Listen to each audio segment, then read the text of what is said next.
Allons, Steph, pas pour être méchant avec les gens que je t'ai nommés, je m'en excuse auprès d'eux, mais j'ai l'impression que le club aurait été encore avec Chipolungi et Gunther Jacob, tu serais quand même revenu c'était le retour à l'OM, pour toi c'était, j'ai envie de dire le projet, on a l'impression que c'est bonus pour toi et ce retour à l'OM c'était une évidence. Il faut croire. En tout cas, quand il y a eu les premiers contacts, pour moi c'était une évidence que je devais rentrer. On a souvent des envies de tenter des expériences ou des besoins. C'est ce qui s'est passé avec moi. J'ai eu assez rapidement la possibilité de revenir. Et je suis vraiment content parce que derrière ça, il y a un projet qui s'est mis en place avec une très très bonne organisation, énormément d'ambition, dans un club que je connais parfaitement. Et pour moi, la réflexion, elle n'a pas été très très longue. Oui. Hugo. Ouais, justement, Dimitri Payet nous avait dit en revenant que le club avait beaucoup changé. Alors est-ce que tu veux nous dire que le club a beaucoup changé ou est-ce que tu rentres chez toi et, Je pense un peu des deux. Je rentre chez moi, oui. Je suis avant tout très très content. Après, au sein même du club, je suis arrivé qu'hier, donc c'est difficile de donner quelques avis. Maintenant, après avoir énormément échangé, que ce soit avec le président ou avec Andoni, je sais qu'il y a beaucoup de changements et c'est ce qu'il fallait au club. Aujourd'hui, on sent un projet vraiment carré, avec énormément d'ambition, comme je dis. Et c'est ce qu'il me fallait et ce que je voulais. Et je suis vraiment très très heureux d'être de retour. Michel. À titre personnel, très heureux de te retrouver, Steph, tu le sais. Merci. On te voit affûté. On sait que tu as travaillé dans des salles de sport, etc. Alors, vous avez beaucoup d'infos, vous. Hein. Tu n'as pas joué depuis 6 mois. Ouais. Comment tu te sens physiquement, ton genou, mentalement? Dans quel état es-tu? Déjà, avant tout, ouais, je me sens très bien. Je me sens très bien. C'est vrai que j'ai pas joué depuis un petit moment. Et justement, je pense que tout ce que j'ai pu faire comme sport à côté, ça me permettait d'évacuer ma frustration et de préparer aussi ce retour.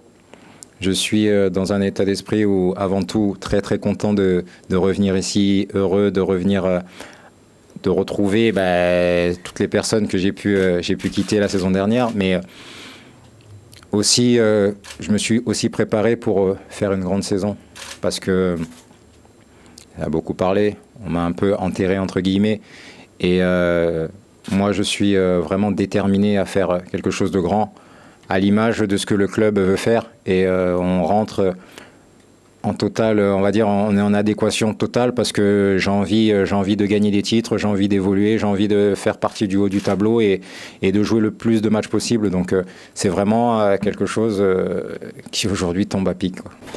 Qu'est-ce qui, tu évoquais de la frustration à l'instant, qu'est-ce qui reste de ton expérience en Angleterre?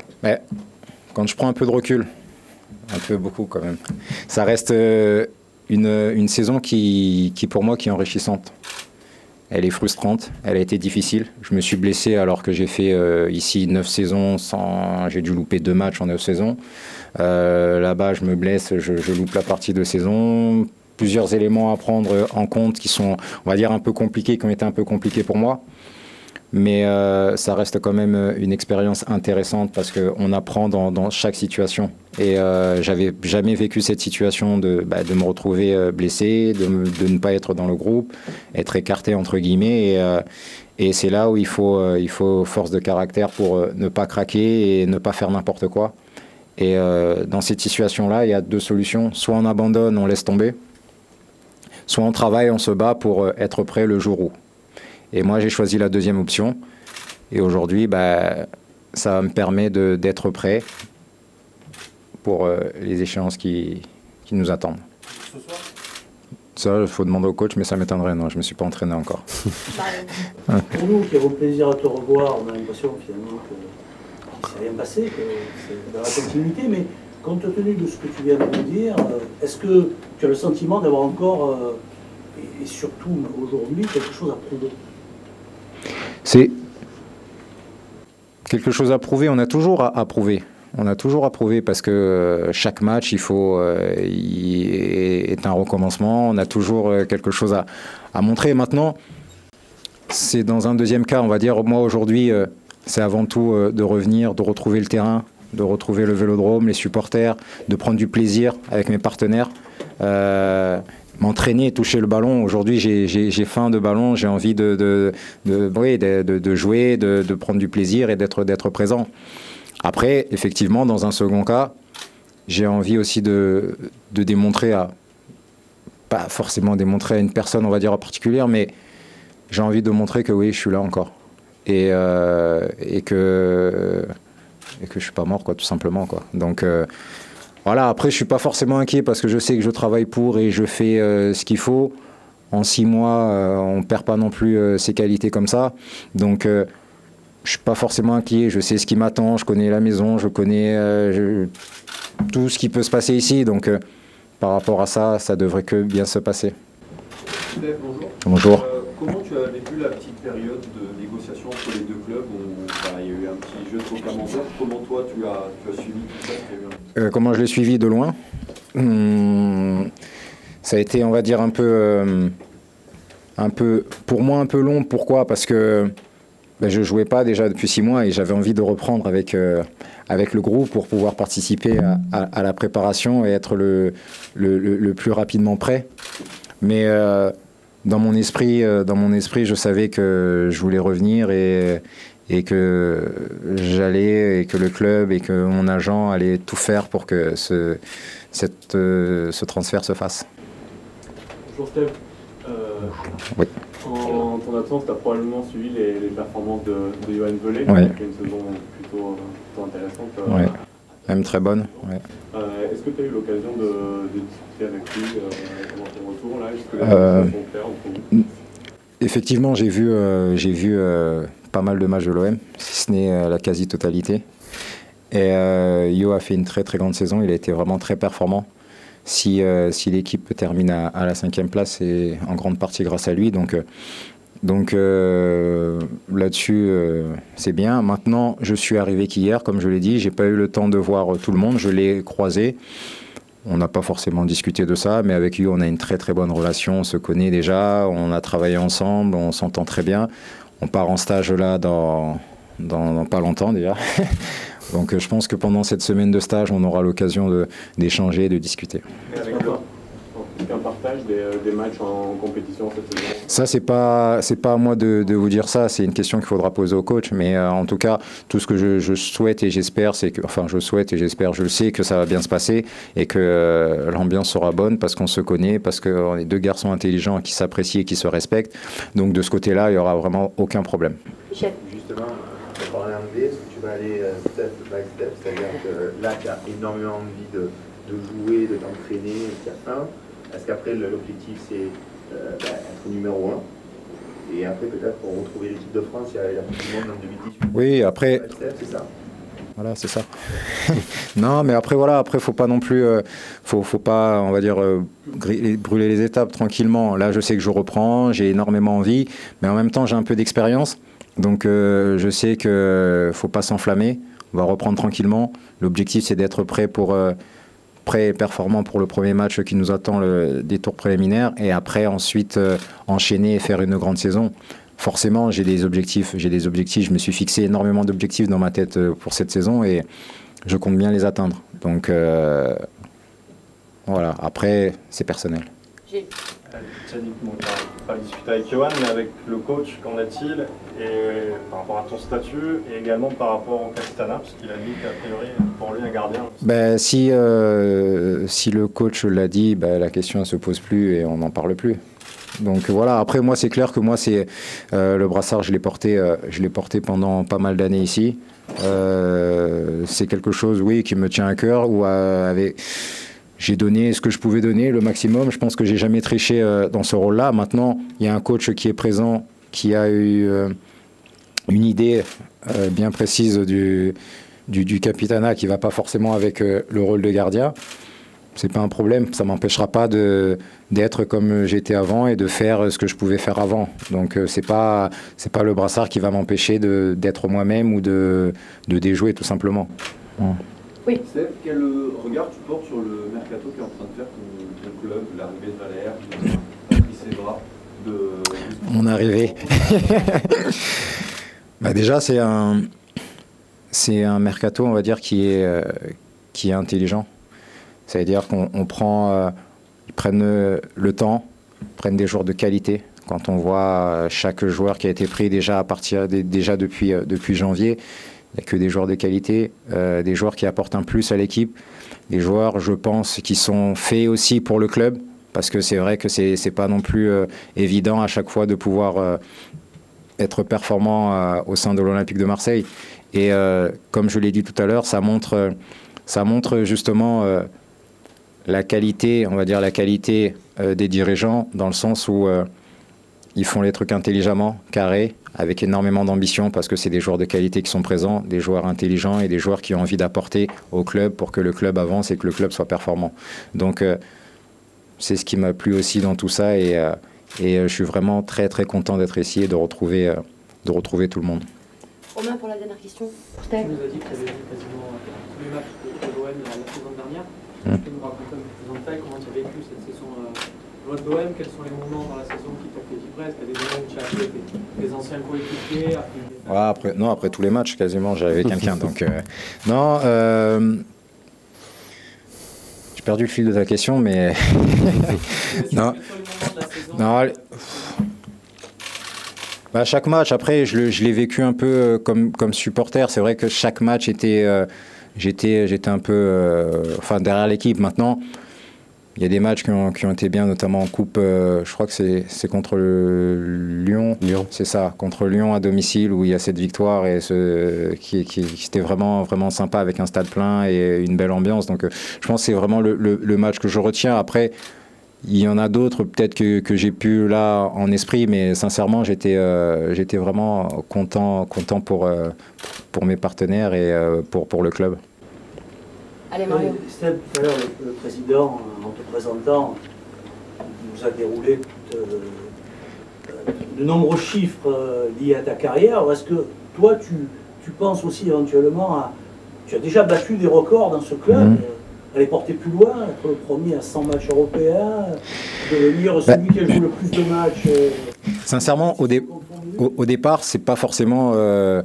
ce qui, on va dire, c'est pas forcément ce que j'ai en tête. Maintenant, je le vois, je l'entends, je sais qu'il me reste 12-13 matchs pour être le joueur qui aura porté le plus souvent de fois le maillot de l'OM. Donc, je le sais, et c'est des objectifs qui se rajoutent. Mais au départ, c'est pas ce qui me tire, on va dire, vers le haut. Mais forcément, plus je joue de matchs, mieux je me porte. Donc, ça voudra dire que je suis performant, ça voudra dire que le coach me fait confiance. Donc, ça enchaîne, ça engrange pas mal de choses. Donc si je peux battre les records, ils sont faits pour être battus, non? Donc si c'est moi, tant mieux. Mais au-delà de l'aspect anecdotique des chiffres, est-ce que c'est aussi la volonté de laisser une trace, même s'il y est déjà? C'est pas forcément l'idée première, mais c'est sûr que si je peux, pourquoi pas? Je peux m'en priver. Et un dernier mot sur les Jeux Olympiques. On a appris que Marseille accueillerait les Jeux Olympiques en 2024 et 2028. D'accord. Marseille, toi qui apprécies le sport, je suis sûr qu'apprécies les JO, les Jeux Olympiques à Marseille, voilà. Est-ce que ça fait partie du développement de la ville? Enfin, qu'est-ce que tu en penses? C'est sûr qu'elle était appropriée là aujourd'hui. Non, mais bon. Après, sincèrement, je vais pas trop rentrer dans les détails, mais c'est sûr que pour la ville, ça serait quelque chose de fantastique. Donc, si ça doit se faire, pourquoi pas. Mais je peux pas en dire plus et je maîtrise pas non plus, même si j'adore les autres sports, mais c'est compliqué. Mais après, c'est sûr qu'un événement comme les Jeux Olympiques, si ça pouvait se faire ici, ça serait quelque chose d'énorme pour la ville. Merci beaucoup. Allez, on va libérer peut-être Steve et puis on va continuer. Je crois qu'il a tellement envie de rejoindre ses coéquipiers. En tout cas, merci beaucoup. Bonne journée et puis à très vite. Président.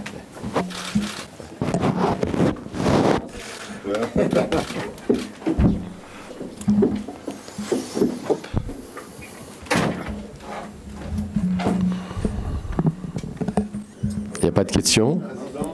Andoni, Ouais. une question, si je dis que Stéphane Honda, c'est un peu le Andoni Zubilarreta moderne, c'est-à-dire Moderne. qu'il a un bon jeu au pied, il est bon sur sa ligne, etc. Est-ce que c'est le profil de gardien, vous, qui vraiment vous séduit en ce Non, sens? Ça rappelle un petit peu votre carrière. Non, c'est découvrir parce que normalement, le président chacun il me demande de faire une description sur le joueur. Non, on le fait avec Louis Gustavo, avec des autres, avec Steve. On n'a rien demandé sur la partie sportive. Je ne sais pas pourquoi. Je comprends. Mais bon, non, je pense que c'est vrai que les postes des gardiens de but, il a beaucoup évolué dans la dernière. Je pense qu'on fait 25 ans maintenant qu'on a supprimé la possibilité de donner les ballons aux gardiens et les prendre avec la main. Et ça a changé le rôle des gardiens. Je pense que ces types de gardiens, ce sont des gardiens des nouveaux gardiens, des nouveaux modèles de gardiens qui sont capables de jouer, pas seulement d'être les spécialistes dans le but, mais aussi un joueur de football. À le faire, c'est un peu l'idée.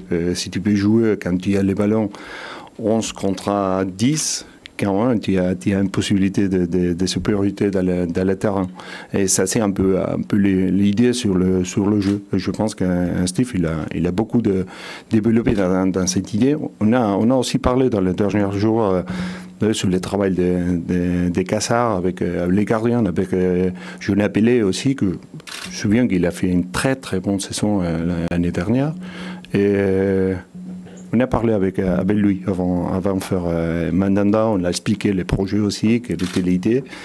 Je pense qu'il était content avec l'idée. Je veux dire, c'est des modèles, nouveaux modèles des gardiens, mais à la fin, ce qui fait plaisir, c'est ça que Jacques Henry il a dit aussi, que c'est combien des fois tu laisses les zéros dans ton but, ça c'est toujours l'objectif d'un gardien. Même si tu gagnes 4-0, c'est pas les mains qui ont gagné 4-0. J'en profite pour poser une autre question. Vous qui avez joué gardien, ouais. On l'a vu avec le PSG ces 2 dernières saisons.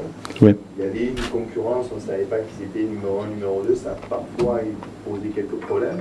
Est-ce que là, le fait que Yohan a fait une extraordinaire, très belle saison l'an passé, est-ce que ça peut créer des tensions ou pas? Non, je ne crois pas. Vraiment, je ne crois pas. Je crois que dans le football moderne, je pense qu'il expliquait aussi en conférence de presse, il faut pas seulement 11 joueurs titulaires, il faut plus, parce que les saisons sont chaque fois plus dures, la session c'est plus haut, et la compétence aussi dans l'entraînement, c'est très important aussi pour soutenir pour le soutien du niveau des gardiens, des joueurs de terrain. On a des clubs dans lesquels Barcelone, il a partagé avec Claudio Bravo et Ter Stegen des saisons, ils ont tout gagné dans la même saison. Bon, ça c'est un bon exemple aussi. Mais dit ça, c'est lui qui fait l'équipe, c'est lui qui fait l'once, c'est lui qui détermine qui est les gardiens, c'est le coach, c'est Rudy. Alors ce sera sa décision et on sera à son côté dans toutes les décisions qu'il prend. Ça veut dire que pour l'instant, la hiérarchie entre Yohan Pelé et Steve Mandanda, elle n'est pas clairement établie? Non, ce n'est pas une hiérarchie.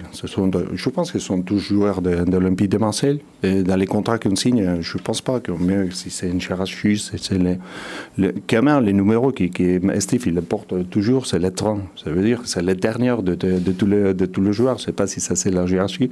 Oui, parce qu'en Espagne, on pense que le titulaire, un titulaire, c'est celui qui porte le numéro 1, parce que l'histoire, il a dit, on paie ça. Mais la nouvelle histoire du football nous marque des questions qui sont un peu différentes. Président, une question sur les abonnements. On sait que la campagne d'abonnement pour le tirage a été prolongée.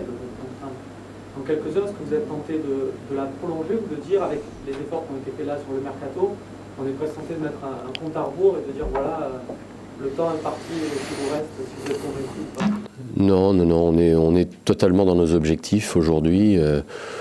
On va fermer la campagne là dans quelques jours, quelques heures, et puis on verra ce qu'on fera en août. Mais voilà, on est tout à fait sur notre ligne de conduite et on a toutes les raisons d'être satisfait. On sort d'une saison passé difficile. Donc on ne pouvait faire que mieux par rapport à la saison passée. Maintenant, voilà, on suit notre chemin, mais je pense que on prépare, je dirais, le meilleur pour la saison prochaine. En tout cas, on veut essayer d'afficher des ambitions élevées. On espère que le spectacle sera au rendez-vous. Et donc oui, je pense que les fans ont toutes les raisons de s'abonner au Vélodrome pour suivre leur équipe. Président, bonjour. Est-ce que vous pensez qu'avec les arrivées de Luis Gustavo et Steve Mandanda, les supporters n'ont plus besoin d'aller voir le public? Je ferai plus de remarques sur les boissons licites. Voilà, c'était un trait d'humour, je n'y reviens pas. On essaye de leur apporter encore une fois le meilleur dans les contraintes qui sont les nôtres, qui sont réelles. Steve a eu la gentillesse de dire qu'on essayait alors il ne l'a pas dit comme ça, mais de recruter malin. Bon, on va continuer. On a recruté 7 joueurs depuis janvier.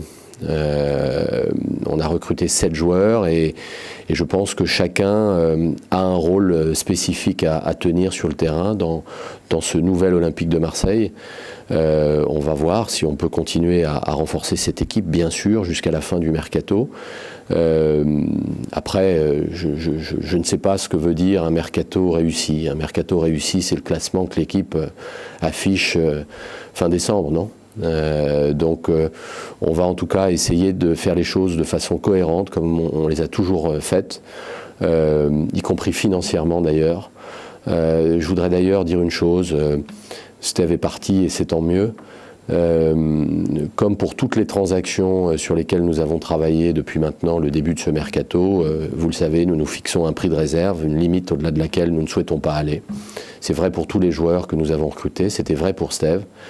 Nous avons légèrement dépassé cette limite pour Steve. Et Steve, pour faciliter cette transaction, a fait des efforts significatifs sur sa rémunération. Je ne vais pas donner de chiffres, c'est pas l'objet, c'est pas le lieu, mais il a fait des efforts et une partie de ces efforts, d'ailleurs, je me permets de le souligner là en revanche, a consisté à faire un don de 200 000 € à OM Attitude, qui est la structure, comme vous le savez, le fonds de dotation qui pilote l'ensemble des actions que nous menons en matière sociale. Et donc je peux dire, et je voulais dire, que non seulement Steve Mandanda a mérité le respect des supporters pendant ces nombreuses années passées à l'Olympique de Marseille, mais il a aussi gagné le mien, ça, on s'en fiche, vous en fichez, vous avez raison. Mais je trouve que l'attitude qu'il a eue dans les dernières heures de cette négociation a été absolument exemplaire, absolument remarquable. Et donc je voulais la saluer et le partager avec vous. Vous l'avez dit, Président, vous avez recruté 7 joueurs. Et hormis Luis Gustavo, vous avez recruté français. Est-ce que c'est juste un hasard ou est-ce que c'est vraiment un axe fort que vous souhaitez continuer ? Non, on n'a pas, on l'a dit déjà ça, Andoni l'a dit, on n'a pas une volonté de recruter français. On a une volonté de trouver vraiment le profil de joueur qui affiche les qualités nécessaires au projet qui est le nôtre. Voilà, donc adhérer à ce projet, avoir vraiment l'envie de porter ce maillot. Et je peux vous dire qu'avec Steve, ça, alors pour le coup, c'est quelque chose que j'avais peu rencontré depuis que je suis ici.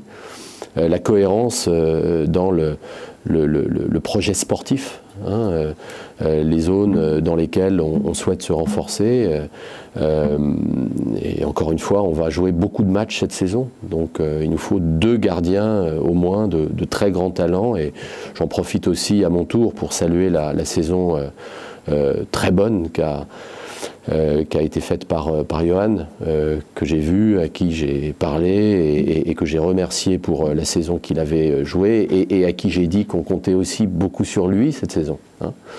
Donc voilà, il n'y a pas de volonté de recruter français, ça s'est fait comme ça, mais c'est clair dans notre esprit.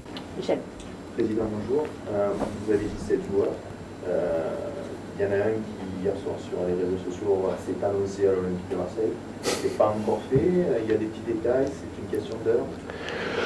J'ai pas l'habitude de discuter des négociations en cours. Ce qui est sûr, c'est qu'on se rapproche d'une issue. Mais j'ai lu d'ailleurs ce matin qu'il avait signé, il n'a pas signé encore à la commanderie. Mais on avance. Andoni, comme d'habitude, a fait un très gros travail sur un marché qu'il connaît bien. On est confiant, mais comme pour n'importe quelle activité, comme pour n'importe quelle entreprise, quand c'est pas signé, c'est pas signé. Michel? Ok. Romain? On touche à la fin de la première phase du mercato, peut-être plus une question pour Zoubi. Est-ce que c'est plus compliqué de convaincre un joueur, vous avez dit la précédente conférence presse, de travailler aussi sur des départs avec des joueurs et leurs agents. Est-ce que c'est plus compliqué finalement de convaincre certains joueurs de quitter l'Olympique de Marseille que de convaincre des joueurs de signer l'Olympique de Marseille? Non, je pense que à la fin, c'est un peu les mêmes. C'est vrai que c'est plus difficile un joueur de dire bon, tu dois partir, que je dire un joueur on veut que tu viennes. Après, c'est le joueur que tu veux, peut-être il va te dire bon, c'est pas dans les conditions, c'est pas dans les moments, c'est pas. Il y a une autre conversation un peu différente. Mais je pense aussi que le joueur et ses agents ils sont intelligents aussi pour développer la carrière d'un joueur. Et ça c'est aussi important. On a un joueur, Rakic, qui est parti assez vite, qu'il est parti à Berlin parce qu'il pensait que son projet sportif, il n'était pas à Marseille, il était dans un autre endroit. On a des autres joueurs qui sont aussi partis de la structure et on continue aussi avec les processus. Non, c'est pas à la main, c'est le même professionnel. C'est pas de travailler pour le joueur qui arrive et de travailler aussi avec le joueur qui doit partir et de comprendre aussi la situation personnelle et professionnelle de chacun d'eux pour trouver des bonnes solutions aussi pour le club et pour le joueur. À Lille, il y a un loft qui a été instauré pour les joueurs dits indésirables. Ça arrive dans quelques clubs en France, à Rennes aussi. Il y a un joueur de Lille qui a dit moi je préfère rester en CFA pendant 1 an et toucher mon salaire plutôt qu'être transféré dans une autre formation de Ligue 1. Est-ce que vous avez peur de cette situation, d'avoir certains joueurs à l'OM qui vont vous dire moi je préfère aller jouer 1 an en réserve et toucher mon salaire olympien plutôt que de partir et développer ma carrière? Chacun, il a ses idées sur sa carrière. C'est pas moi qui décide quelle est la carrière de que chacun. Moi, toujours, quand j'étais gardien de but, quand je jouais au football, j'essayais de trouver toujours un challenge, un nouveau projet, quelque chose qui était de l'esprit de jouer au football, parce qu'à la fin, le jeu du football, c'est une part professionnelle, c'est l'argent, c'est un contrat, mais aussi c'est ça qui est Steve, il a parlé, non? Le plaisir de jouer, de rester dans les terrains, d'être compétitif, de gagner, de très gagnant, ça c'est aussi dans la part de football que nous, quand on joue au football depuis 300, 4 ans, 5 ans, c'est ça qui te marque de l'histoire. Après, chacun, il prend sa décision sur sa carrière. Et ça c'est aussi les mondes pro. Les 2 dernières questions avec toi et Hugo. Président, hors de l'opportunité de dernière minute, vous estimez le mercato olympien réalisé à combien de pourcents, si on peut parler en pourcents, c'est bien? Non, on ne peut pas parler en pourcents. Le mercato, il se termine fin août, comme vous le savez, et donc on sera toujours en position de saisir des opportunités jusqu'à la dernière minute, si on estime que c'est judicieux et que ça sert l'équipe. Après, on essaie de se préparer le plus tôt possible pour affronter les premières échéances qui, pour nous, sont importantes. Le tour préliminaire de l'Europa League, le début du championnat, qu'on veut déjà entamer, j'allais dire, pied au plancher, en tout cas dans les conditions les plus favorables. Donc c'est pour ça qu'on voulait essayer, sans se presser, sans céder à je ne sais quelle pression, on voulait commencer le plus tôt possible à afficher une équipe aussi renforcée que possible. Après, on va continuer jusqu'à la fin de ce mercato pour voir, encore une fois, s'il y a des opportunités. Hugo, président, l'Olympique de Marseille ne peut rester insensible à la désignation des villes olympiques. Vous pouvez me la faire en portugais, ça, s'il vous plaît? Oui, bien sûr. Non, je peux pas. Okay. J'avais réalisé le code avant. Ce que je voulais dire, c'est que Marseille et Paris vont marcher main dans la main pour ces Jeux Olympiques. Des épreuves vont être attribuées à Marseille, de voile et de football, notamment. Alors voilà, ça va jouer dans votre vélodrome. Ce fait de pouvoir s'entendre avec Paris sur une compétition internationale, qu'est-ce que vous en pensez? Ben, je trouve ça formidable.